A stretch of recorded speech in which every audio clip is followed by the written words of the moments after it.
I regret to inform you that this is the last power ranking of this season. So let's go out with a bang. And by that I mean we finally have enough data to actually make semi-accurate predictions, which is the aim. For the last time, this is not a points table. It's vibes and feels. And this week we're taking a look at teams at their best phases.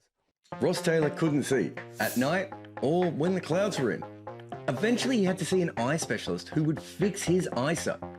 In the 2 years before the change, he still averaged more than 50 in international cricket. The top level of batting talent can basically see in the dark. That is who we are talking about in our new book, The Art of Batting. Head over and order your copy today. RCB beat CSK just in a game this week. That's their third close win of the year, which is either absolutely great or, I don't know, it's not. But they've defended 200 run plus totals barely. Maybe more importantly, though, Hazelwood and Salt didn't play. So I think they'll be pretty happy with that. And who the hell knows what they're going to do with Romario Shepherd for the rest of the year. Tim David has been the main man for RCB from overs 17 to 20. He's yet to have a failure and has also done well in tough situations. I don't know why I put the quotes on those. It just felt right. They also have Shepherd to maximize this period of the game, and it's kind of what we thought this team was set up to do. Jitesh Sharma also smacks it around at the desk. There's a lot there to like. Josh Hazelwood and Bhuvi Kumar are the second and third most economical bowlers in the first 6 overs of an innings. Compared to all teams, RCB have the best economy as well in that phase. And let's be honest, it's supposed to be a defensive bowling team, and it is bowling defensively. They have 8 wins from 11 games, and they don't play any of the top 5 teams, as of right at the moment, in their remaining games. They're still going up against Lucknow and KKR, so there's something that can go on here, but there's no reason why they can't keep on rolling. Going 2-1 from here ideally gets them a top 2 finish. The Mumbai Indians won at Rajasthan this week. They demolished Rajasthan, which I suppose they're not the only team to have done that. In fact, Jofra Archer probably made it a closer game than it should have been.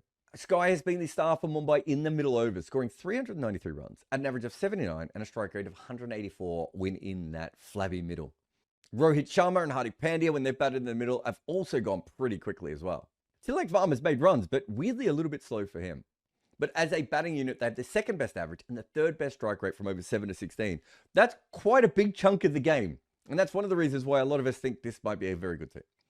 Hardik Pandya has picked up 10 wickets at an economy rate of 7.8 in the middle. Jasprit Bumrah is also very good when he comes on in the middle overs. But let's not forget Will Jacks, who I kind of think we could have forgotten, and then suddenly it's bowled brilliantly. Khan Sharma has done well. Vignesh Pathar also has done well. And when Mitchell Santner has bowled, no one's hit him as well. That's quite a grouping. That's a lot of different bowlers in form, and not all of them you would have had pegged down for being so good in the middle overs. Mumbai has been on a 6-game winning streak, but they've also had a very, very flabby lineup of games. They do not have that from here on in. They have to play versus Gujarat, at Punjab, and versus Delhi. That's quite tricky. But they do play a couple of those games at home where they have a 4-1 record at the moment. Let's say they go 2-1. That's probably not enough to guarantee a top spot, isn't it? But 3-0, which isn't beyond them, but is a bit of a test considering they haven't been playing as many good teams of recent times. Gujarat won versus Sunrisers. They did basically what they do. Their top 3 made a lot of runs, and then Krishna bowled. Gujarat aren't the quickest side in the power play, but they don't lose wickets, which means when they get to the middle overs, they've always got set batters in hand and like loads of wickets to spend. Josh Butler has the best average and the 4th best strike rate between overs 7 and 16, with Shubman Gill also has incredible numbers. Sai Sudarshan is averaging just under 30 in the middle when he's getting in, and is still striking at a good rate. Shafane Rutherford had 83 runs off 60 balls without getting out in that period when he was playing there. And they're also very good in the middle when bowling, because Prasidh Krishna has been absolutely devastating, striking every 13 deliveries, going at 6.25 runs per over. I read out the full economy rate there because I just feel like it sounds better. Sai Kishore has been really good when they actually want to bowl him. And Rashid Khan hasn't been at his best, but has been finding some form later on in the season. They have the 3rd best economy rate and the 3rd best strike rate in this period. Gujarat have 2 big away games versus Mumbai and Delhi coming up, and then 2 easy ones versus Lucknow and CSK at home. If I'm looking at that schedule, I'm thinking if we can go 1-1 in the away games and then win both the home games against the poorer teams, we're golden. Punjab went 2-0 this week, a win versus LSG and a win at CSK. And of course, it was a home game the first game, but kind of not a home game because it was up north. Punjab's success this season has started from the top, and that was something we thought might even be a weakness coming into this season, and it has gone absolutely, completely the other way. Prabh Singh and Priyansh Arya have created like this incredible impact at the start of the game. Simran averages 65 at a strike rate of 164, while Arya is 32 at 188. Arya is hitting a boundary every 3 deliveries, and Simran is like 3.76 deliveries. They have the second best strike rate in a power play this year. With the ball, they're also really good early. It's like all these things are matching up a little bit. That is mainly because of Arshdeep Singh, who's picked up 8 wickets in 20 overs, an economy rate of 7, the best in the competition. Glenn Maxwell, Xavier Bartlett, and Michael Janssen have also taken a couple of wickets up top. Even if none of them have been great, they've backed up Arshdeep. Weirdly, with Michael Janssen, though, he just hasn't managed to get wickets, but people haven't scored off him all that much at the top either. Punjab are playing Delhi and Mumbai before an easy one at Rajasthan at the end of the year. They should be thinking they could beat Delhi and Rajasthan, and then we're going to get a real test on how good they are when they go up against Mumbai as well. KKR won versus Rajasthan and won at Delhi this week. 2 close games, and maybe people just start believing a little bit more. They're 1 clear game and a little bit of net run rate behind Delhi. They can catch up the net run rate. Anyway, Ajinkya Rahane has been terrific in the power play, scoring 194 runs at a strike rate of 185, and he's only been dismissed once. Sunil Narine not having a magnificent season, but having an incredibly competent one, averaging 30 at a strike rate of 161 in the power plays. And Raghavanshi, who's had to come in early quite a bit, has made 72 or 40 balls. De Kock and Garbaz have been the issues. Kind of everyone around them has held their weight, though. There are a lot of teams who came in with strengths this year, but I'm not sure there are too many more teams out there whose strengths have absolutely nailed it the way that they have with KKR's middle order bowling. Varun Chakravarti and Sunil Narine basically don't go for runs and have taken 21 wickets in 65 overs.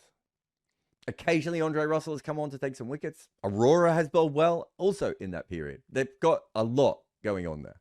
The reason I have them above Delhi is that they are playing versus CSK at SRH and then at RCB. That last game could be very tricky. But if they win the next 2 games, there's a very good chance they'll be level with Delhi at that point. Obviously, you've got Punjab and Mumbai. There's a bunch of teams all around that. And they probably still need to win all 3 games. But 2 of these are very winnable. And then who knows what happens on the last game of the season. Maybe RCB is even resting some people. I really don't see them as a consistent enough team to go 3-0 from here. But I think there's certainly still a chance. Delhi had no result versus Sunrisers, which is probably for the best because they were going to lose that. And they lost versus KKR. It's not exactly the kind of teams you want to be showing that kind of form against right now.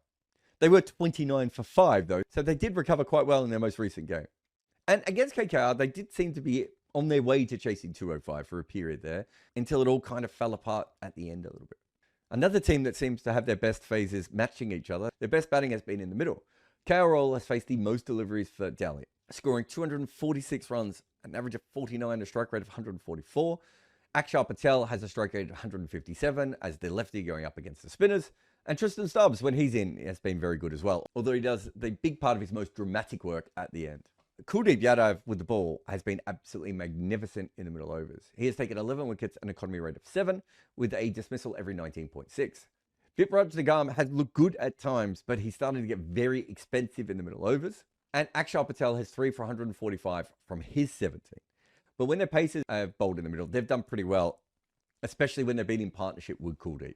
Delhi's been a team that I never really fully committed to in the power list, and I'm sure there are Delhi fans very upset. But this is kind of what I was worried about. They haven't played a good couple of games, and they have this incredible run where they have to play at Punjab versus Gujarat and at Mumbai to finish the season. If they win 2 games, they'll end up with 17 points, which still gives them a good chance to qualify. It just feels really tough. It's possible they don't win another game. I think they're too good to do that, but at the same time, it's dicey. LSG lost this week at Punjab, and they lost by 37 runs, but that was a game that if you're watching, they could have lost by a lot more as well. Lucknow's batting has dropped off since Nicholas Puran has lost form. But the best phase of the year is still the middle overs because when Nicholas Puran was in form, he was absolutely magnificent, scoring 256 runs at a strike rate of 210 in the middle. Mitchell Marsh and Badoni have all done pretty well at different times in the middle as well. Digvesh Rathi has been the find of the season for Lucknow. The spin bowler has been their best performer, picking up 7 wickets and an economy of 7.52 in those middle overs. Ravi Bishnoi has bowled a lot of overs and gone at just under 10 per over for his 8 wickets. Avesh Khan in that role has not been too bad, and Aiden Markram's actually bowled pretty well when they've given him the ball. I just think there's too much for Lucknow to do to even get close to the playoffs here. I think they've already overperformed, so who knows? Maybe Nicholas Puran hits another big score or someone else has a freak performance. It's very possible. But they're playing RCB at Gujarat and versus Sunrisers. I just think by the time they get to the Sunrisers game, their season is probably over. the Sunrisers had no result against Delhi and they lost at Gujarat. I don't think we need to talk too much about the games as they're already out of the playoff picture, but they're being very good when batting in the middle overs. Henrik Klaasen has faced the most deliveries in this period, scoring 211 runs, an average of 35 and a strike rate of 142. The problem is, too often he's been in and firefighting, and he just hasn't looked in that great a form. Aniket Verma, I think, has been massive, but he's only scored about 130 odd runs in that middle period. Someone like Nitesh Reddy just kept getting himself out. Abhishek Sharma has brilliant numbers, but of course hasn't made it to the middle overs all that often. There really isn't a lot of great things when we're looking at Sunrisers bowling, but I suppose at the top is their best period. They have the joint third best strike rate with Mumbai Indians, but the second worst economy. And if that's the best, I think that just tells you what the problem is. Cummins has 7 wickets at an economy of 8.89. 3 of those wickets, though, came in the last game. And Shami has the figures of 5 for 226 in 22 overs. They did the right thing. They went out and they got a strike bowler, and he just hasn't struck. Sunrisers can't do anything from here other than be a spoiler team. Rajasthan lost versus KKR and versus Mumbai. I think looking back, Rajasthan will probably say we lost a lot of coin toss games here. And so maybe we're slightly better than when we've ended up on the table. The only bright phase with the bat has been the power play. And if you look at it, they might actually be even the best team on paper in that period. They're the quickest scoring team, while obviously averaging a lot less than good. Jaiswal, Samson, Vyamparag, Bonner. Like, you look at these guys, there's a lot of guys who've done good work at the top for them. Their best bowling is probably the power play as well. But they don't really take any wickets. They have an economy of 9.14, which is the 4th of all 10 teams, but they take less than a wicket per game in the first 6 overs. And Jofra Archer has 6 wickets, an economy of 8.1 and a strike rate of 25. Sandeep Sharma hasn't really taken wickets. Tikshana has just fallen completely off the map. 1 for 145 in 15 overs during the power play. Fazal Haq is another new ball bowler who just hasn't done well. Tikshana is a guy who can sometimes bowl well with a new ball. It just hasn't worked for them. That should be a strength, and we put it down as a strength just because they're so much worse in other places. It is not a strength. Rajasthan's season is completely over, but they can spoil Punjab a little bit right at the end if they want to. CSK lost at RCB and lost versus Punjab this week. They obviously could have won that RCB game. And I thought they played it all right at times against Punjab as well. It's hard to say what their best phase has been with the bat. They're clearly the worst batting side in the power play on strike rate and second worst on average. From overs 7 to 16, they're again in the bottom 3 on the metrics. At the death, they're also the slowest scoring team. Maybe they don't have a strength with the bat. Perhaps the best thing that's happened with the bat this year are the 2 or 3 players that they've picked up after the season has started. I suppose that is a positive. It's funny, on paper, you look at Khalil Ahmed, Noor Ahmed, and Patharana, and you think, well, you can build a really good bowling attack around this. And they had Jadeja and Ashwin. That's 5 really good names. It has not performed like that at all. But because of Noor Ahmed, who's taken 13 wickets at an economy of 8.19 in the middle overs, they've actually done really, really well in that period. And then Ashwin and Jadeja were not horrendous. They just weren't as incisive or as defensive as you might want. So let's look at our last power list of the season. RCB still feel like the most settled team right at the moment. I'm not sure they're the best, but certainly the most settled. Mumbai, I need to see against better teams to be sure, but I certainly wouldn't want to play them in the playoffs at all. Gujarat and PK are very close to me, but I'm leaning Titans right at the moment, but there's not much in it. I think KKR are probably better than DC, but the Capitals do have more points, but I still went with KKR. And LSG have finally dropped out of the playoff tier basically entirely. The bottom 3 teams are in that order because I think SRH can still play, but their form has been terrible. CSK might be better than Rajasthan next year, but the Royals should have won more games this season. And that is it. We are powering down from the power list. Thank you to everyone for your comments, your likes, your subscribes, all those things. There'll be a lot more IPL content to come. There just won't be as much power. Brian Lara used pot plants to work on his placement. John Wright glued his glove to his bat. Sachin Tendulkar dug up practice pitches. Tatenda Taibu cut the top off his bat. Claire Taylor used a hockey grip. Steve Smith was from tennis. Dean Jones would call phantom runs. And Victor Trumper turned the nets into a war zone to survive. The best batters in the world do whatever they have to make runs. We have told their stories in our new book, The Art of Batting.